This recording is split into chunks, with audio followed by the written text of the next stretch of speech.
चा वर्ग। चा वर्ग में चा छा झा झा व्यंजन आते हैं। इसमें 60 अंक से कौन से हम बनाते हैं? यह एक अधोगामी व्यंजन होते हैं।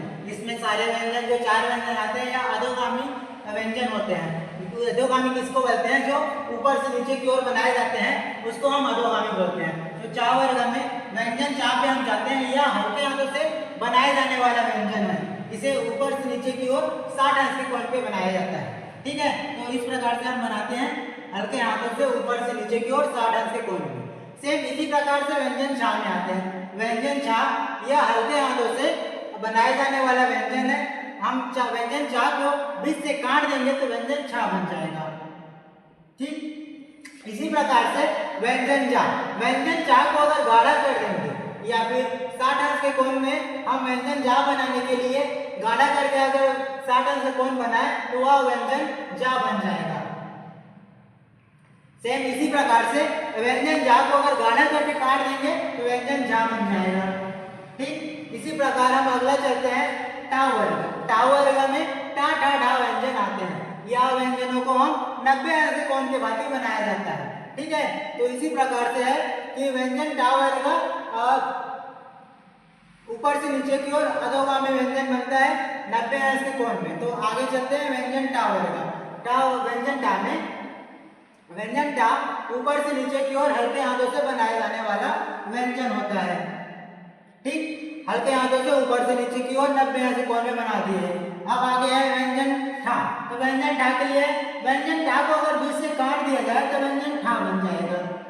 ठीक, इसी प्रकार से व्यंजन डा या व्यंजन टा को गाढ़ा कर देंगे तो व्यंजन डा बन जाएगा।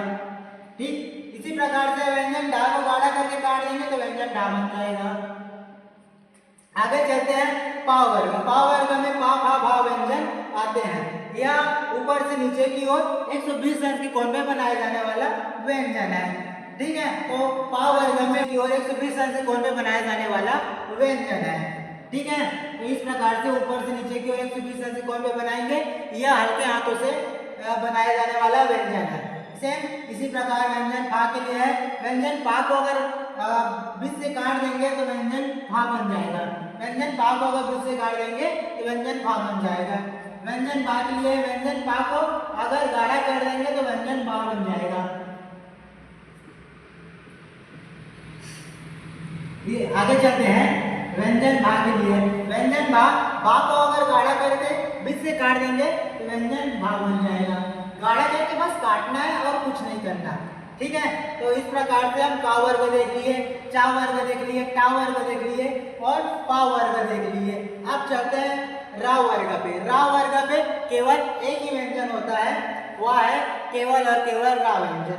यह 30 अंश के कोण के भांति बनाए जाने वाला व्यंजन होता है। यह नीचे से ऊपर की ओर ऊर्ध्वगामी बनाया जाने वाला व्यंजन होता है। ऊर्ध्वगामी और अधोगामी में बस अंतर यही है कि अधोगामी में ऊपर से नीचे की ओर बनाते हैं और ऊर्ध्वगामी में नीचे से ऊपर की ओर बनाते हैं। तो किस प्रकार से बनाएंगे व्यंजन रा? रा वर्ग में केवल रा व्यंजन आएगा, तो नीचे से ऊपर की ओर 30 अंश के कोण पे बनाएंगे हम लोग। तो इस प्रकार से 30 अंश के कोण में रा वर्ग बनाएंगे और रा व्यंजन को बनाएंगे। ठीक है, तो का से लेकर रा वर्ग तक का हमारा व्यंजन यहीं पे खत्म होता है और ये सभी व्यंजन कोनों के भांति बनाया जाने वाला व्यंजन है। ठीक है।